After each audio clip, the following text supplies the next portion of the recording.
Alright, so there's this thread too late to change related to the Fountainhead from 2017, and someone posted it recently, so I'm going to look at the new posts.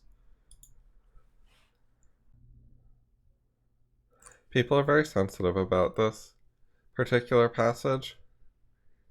They try to interpret it as like detailed, exact philosophy that applies to their life. It's dialogue in a book between specific characters. It's situational. But see, the thing is, they think that it's a big deal to say that it can be too late to change. They think, like, in theory, anyone can change, and that this contradicts that.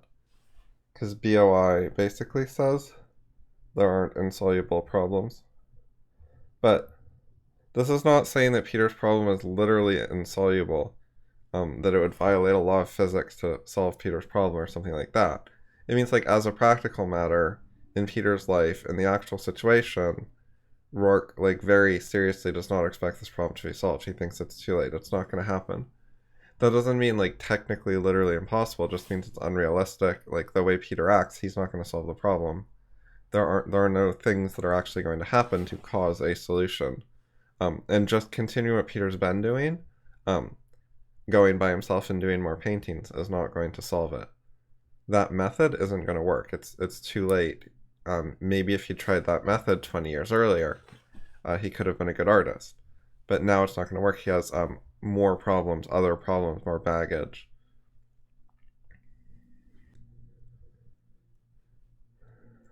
Oh, look, see, I say that kind of stuff. I didn't, like, prepare at all. I didn't reread the thread. I didn't even read the quote. I just recognized the quote just now when I was talking. But I didn't read all the words. Anyway, yeah. Does not say literally impossible. Realistically, too late. And it's not a close call. And, like, as a prediction, Keating's never going to be any good. That's, like, a good prediction. Like, Rourke could bet money on that, and it would be a good bet. Rourke could bet money on that, like, 10 to 1 against him, and it'd still be a good bet. But if you make it 1,000,000,000 to 1 against him, maybe it's not a good bet anymore. But I don't think when you say it's too late, Peter, that means, that you take 1,000,000,000 to 1 bet. It's not like he said it is definitely, absolutely, no matter what, too late. If you want it to be a super strong statement, you put some extra qualifiers. You say, like, there's no chance in hell you're never going to improve no matter what. That's impossible. And if you say all that, then it would have a different meaning. But it's just a regular statement. It's too late. It's like an opinion. It's not a proof. Right. He's just been on a downhill trend. And he's not actually doing anything to reverse the trend. So his art's not going to work in that context. Right. People, this is not like a random problem.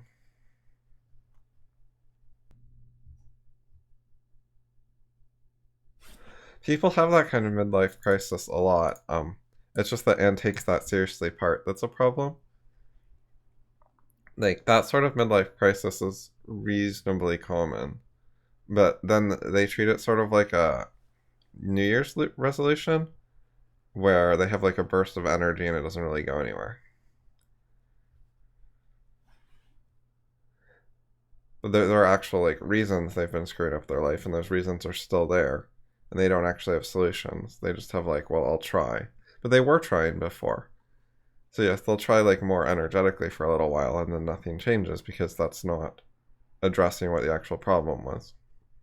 The total effort they put into their life, like, over time, was significant. It's not lack of effort. That's their main problem. And if they try really hard for a year, the effort during that year is less than the effort they put in during the previous decade, where they weren't trying very hard. When they're trying super hard, maybe they're trying like 5 times harder. So during the last 10 years, they still did twice as much trying as the super trying year. So it wasn't a lack of effort that can be corrected by just trying really hard for a year. If they tried really hard for 10 years, now they would be significantly increasing the amount of trying in their life. And that might conceivably make a difference. It still doesn't address, the fact that they're dishonest or some other like core problem that's causing their trying not to work. But it would have a chance of helping because it would be significantly increasing the amount of trying. That makes something actually different than before. So maybe that'll help. But if you just try hard for like 1 year, you're not increasing the amount of trying in your life in a significant way. That's still less trying than you did gradually over time in the past, so it won't work.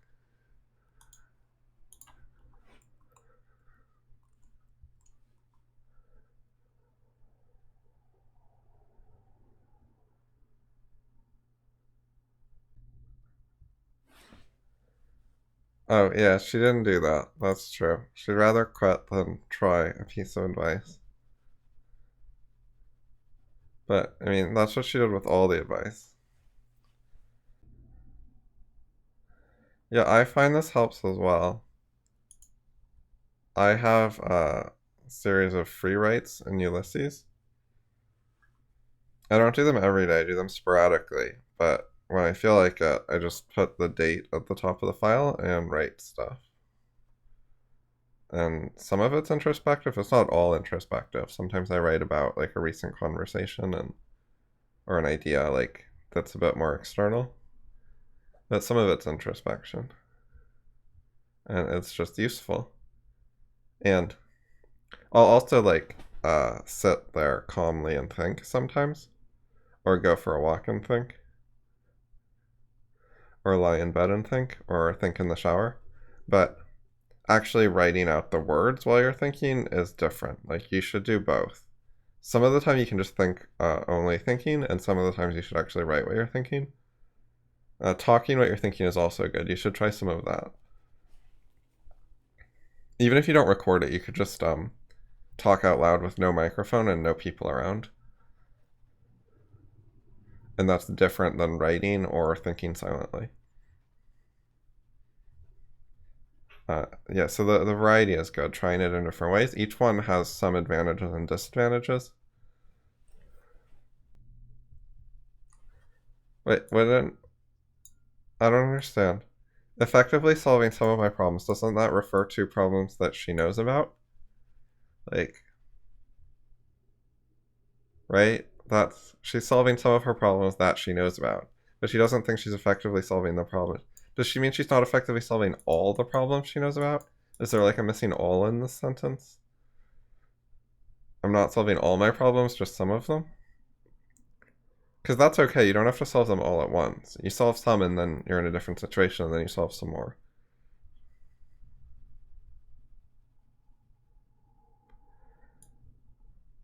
So she doesn't know if she's gonna get to solve her big problems. She's solving some of her smaller ones, I guess. That makes sense. It's hard to see in advance where progress is leading. This is good. Because a lot of people like really overrate their introspection. So just recognizing that it's questionable is important. It gives you a better view on your situation. Like you have to recognize that some of your introspection is unreliable in order to do things about it, such as try to get other types of information to double check things, or don't base all your actions on your introspection. Like be like, well, it might be wrong, so I'll do some things that'll be a good thing to do in case it was wrong.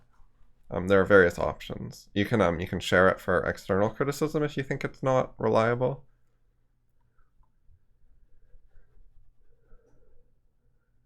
Including just like with your spouse or something, your best friend. Because people are very sensitive about that stuff. But even getting external criticism from like one person can be helpful and different than like 0 people. Just like, or a couple external perspectives can be valuable even if you're not willing to share it publicly, even anonymously.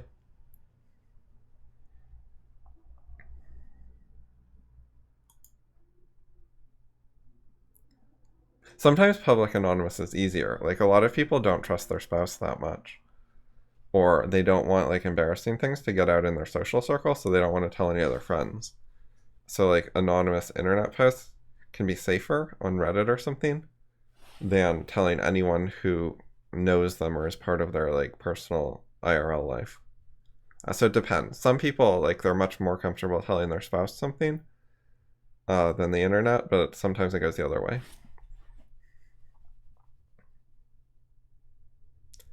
What's been on my mind? How do I feel recently?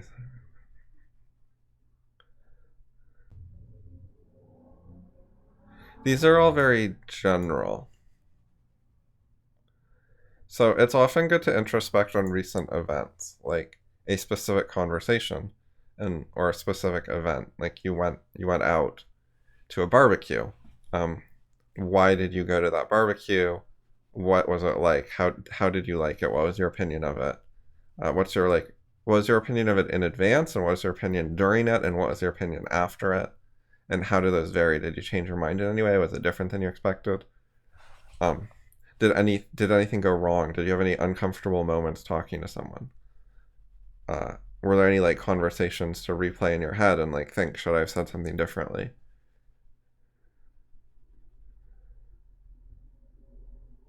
Or any actions where you're like, oh, I should have acted differently?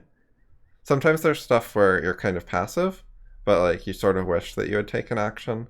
Like if someone's being mean to a kid, and you're not involved, you might just sit there and do your own thing.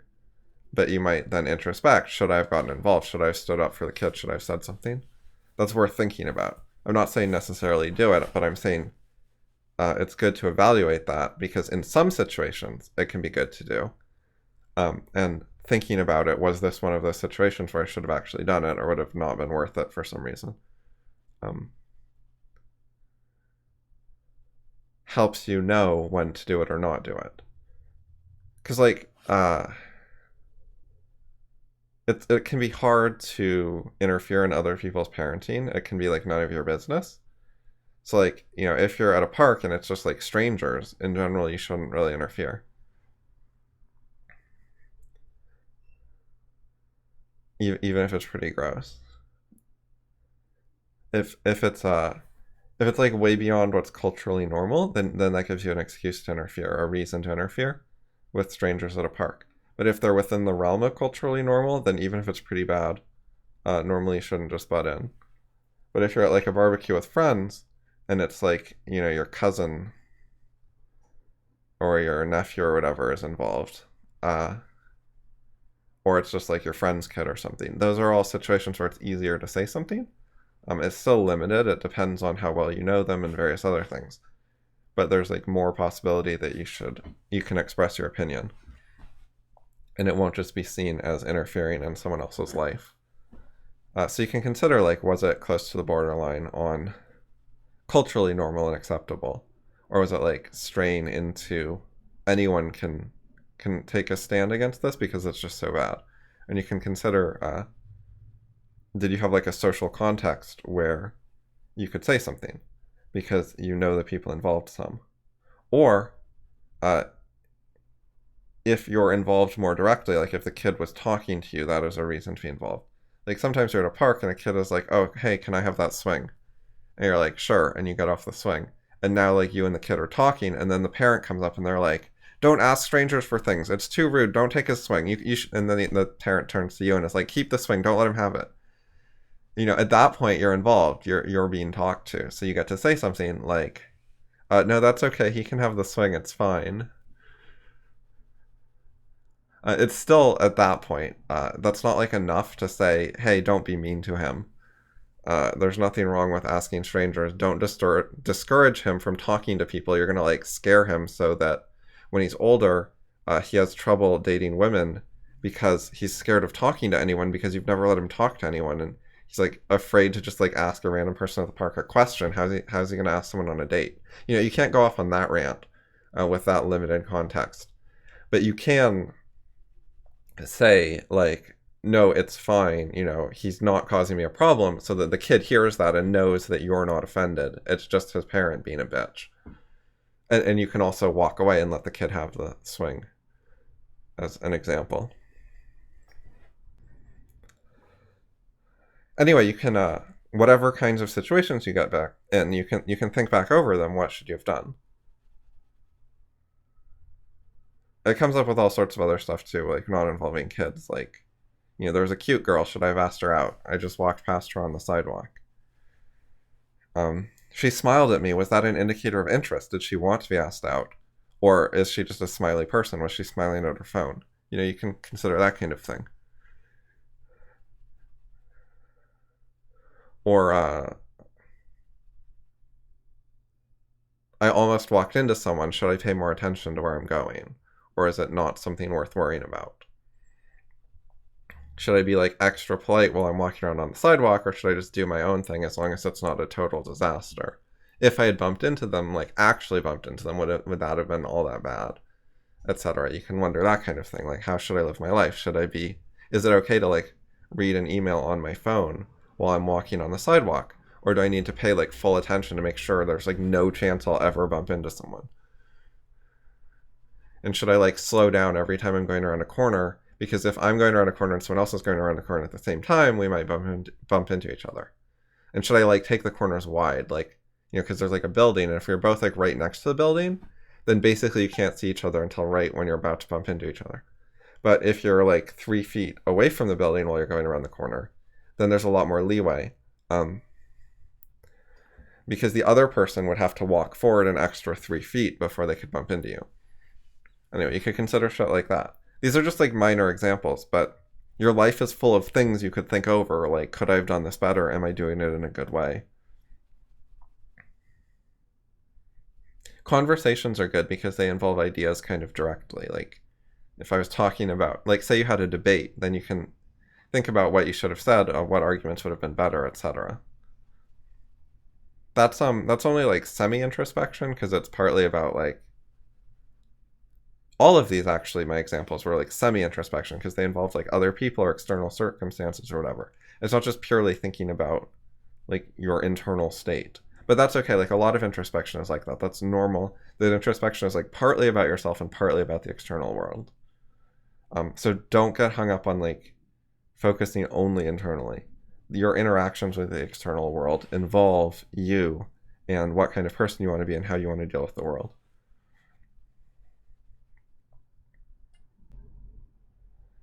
Anyway, I'm finishing reading this, and my main point was to think about specific events, like specific recent things that happened. An idea you had, an action you took, a situation you were in, and go back over stuff. It's good to just think, what did I do yesterday? Make like a list. And what do I want to do today? Make a list. That works well if it's the morning. If it's the night, then it would be, what did I do earlier today? And what do I want to do tomorrow? You could plan like that. I usually do this kind of thing in the morning, at least the planning. Like, I don't plan the night before very much. I usually plan in the morning. What do I want to do today? I usually have a fairly free schedule. Some people are like booked up way more in advance, but I try to keep it flexible so I can make choices on the day about what I want to do. A lot of my activities, like reading a book or making a video, don't require advanced planning. It's not like you have to buy a ticket or go out during the daylight hours and make sure it's daylight, or various other time constraints, or like meet a friend at a specific time. Those kind of things require more advanced planning. Like, if you want to do an activity outdoors at a location with a friend, you often have to plan it at least the day before. And for a lot of people, you have to plan it like a week before, because you both have somewhat busy schedules, so you have to find a time that like fits both of your schedules. So you like look over the next week or two and see when you both happen to have the same time slot available. Or you just plan that it'll be on a weekend. A lot of people, it's like their weekdays are very busy, but then their weekends are pretty free, so they can do it that way. Anyway, yeah, think about what did you do in the last like 24 hours, and then just like, do you even remember? And then if you do remember, okay, like which things were good, which were bad, which do you want to do more of, less of? are you like satisfied with all of it, or is there anything you would like change or do differently? So like reviewing your recent life is good.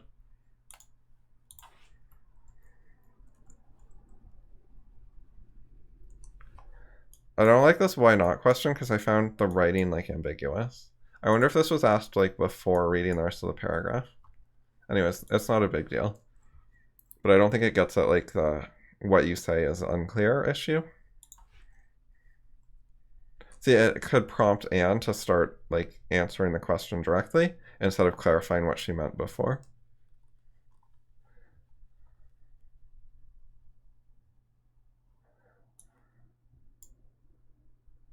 So this is a bit misleading, I think, because like you do this, but you also frequently it's involved. Like if you're like, what should I have said differently during that conversation? That is a type of introspection where you're replaying it in your head and like thinking over your life and stuff.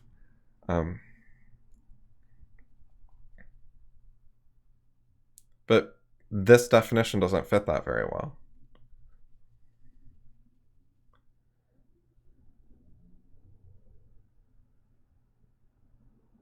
I mean, yes, there are mental processes that were involved in the conversation, so you can figure out how it fits. Like there were ideas involved in the action I took, or in the words I said, or whatever. So by reviewing my conversation, I'm reviewing my own mental processes that created those words and chose those words to say. But you can see how this definition doesn't make it like really clear that kind of thing fits. Whereas I think like replaying a conversation in your head and thinking about what you could have done and said differently is a common good type of introspection that should definitely count.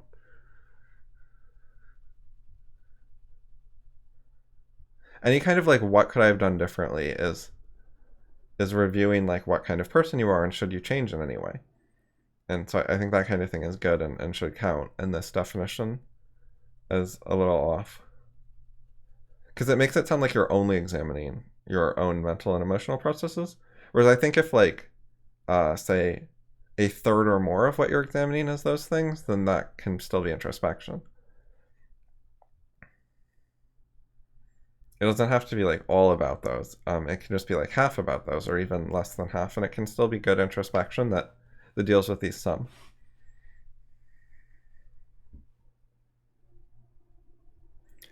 Note that problems are not mental and emotional processes. I mean, they can be. It could be like I have an emotional problem. But like, a lot of your problems do not clearly fit under this heading. But I think it's good to introspect about like, okay, what problems do I have in my life? And you don't have to try to like phrase every problem as an idea or emotion problem and connect it to mental and emotional processes.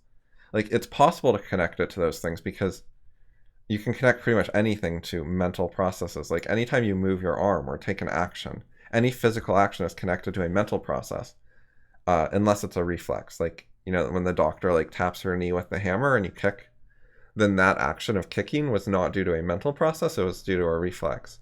But like pretty much any physical action you take is going to be due to a mental process. Like when you walk down the street, there's a mental process that you decided to walk. And if you had different ideas, you wouldn't have walked. So you can relate like sort of all of life to this stuff, but I don't think you should need to. If you're just thinking about like what should I have done differently at that barbecue, and you know I had a problem with the barbecue. That guy made fun of me for dressing badly. I wore the wrong outfit. It was ugly. You know, suppose you're thinking over that problem. Like, should I dress differently? Should I ignore him? Should I have insulted him back? Made a comeback? Made him my tool? Etc. You know, that kind of thing I think is introspection. I think that should count just fine. I think Justin knows that. Like, he's talking about his problems. He thinks about his problems, whatever they are, rather than saying, I think about the mental processes involved in my problems. So, again, just not a fan of the definition.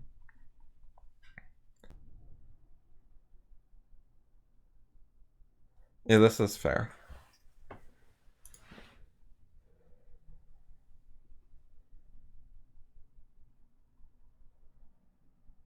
Sure. A lot of people don't want to, so it's hard, but they definitely could benefit from it if they were open to it.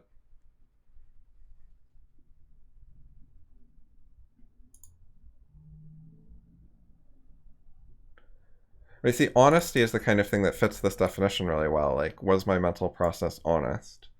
Was it objective? Was it biased? Was it too slow? Was it too fast? Those things are like really obviously introspection by this definition. But so I think those are the kind of things that fit it really well, but that the definition is too narrow or makes it sound too much like you should focus on that kind of thing, which can make introspection too abstract.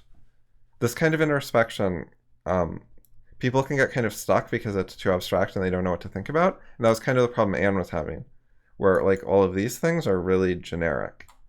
And it's like, okay, just think about what did I do yesterday? What did I do last week? And what do I think of those things I did? And how do I want my future life to be different? And, you know, what things are not happening that I want to happen? And what things did I spend time on that I have doubts that was a good use of time, and so on. And do I need to sleep more? Should I rest more? Should I sleep less? Should I rest less? Do I have like excess energy I'm wasting? Do I have too little energy and I'm like doing things badly because I'm tired? And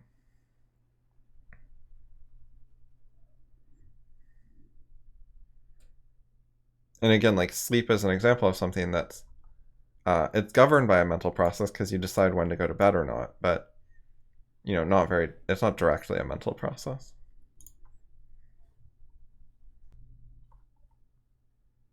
By the way, I'd be replying a lot if I wasn't making a video. I'm just doing the video instead. I might not reply at all in text. Well, I'll reply with a link to the video.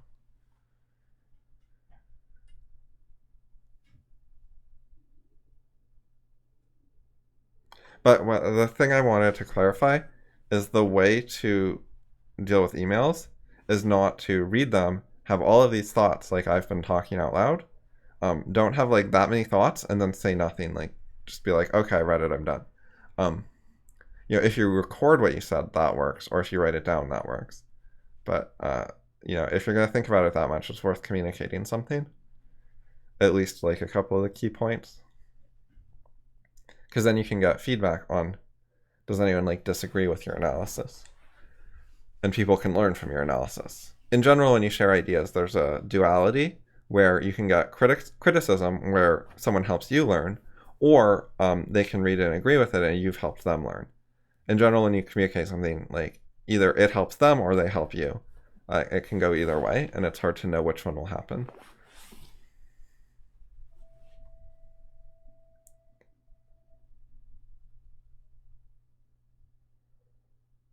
Okay, so the why not question actually turned out confusing and did not make progress. I didn't think it would go quite this badly, like I didn't predict this, but I did point out that it was a problem area.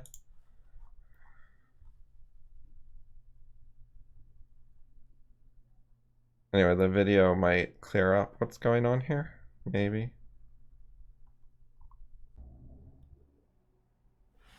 All right, later.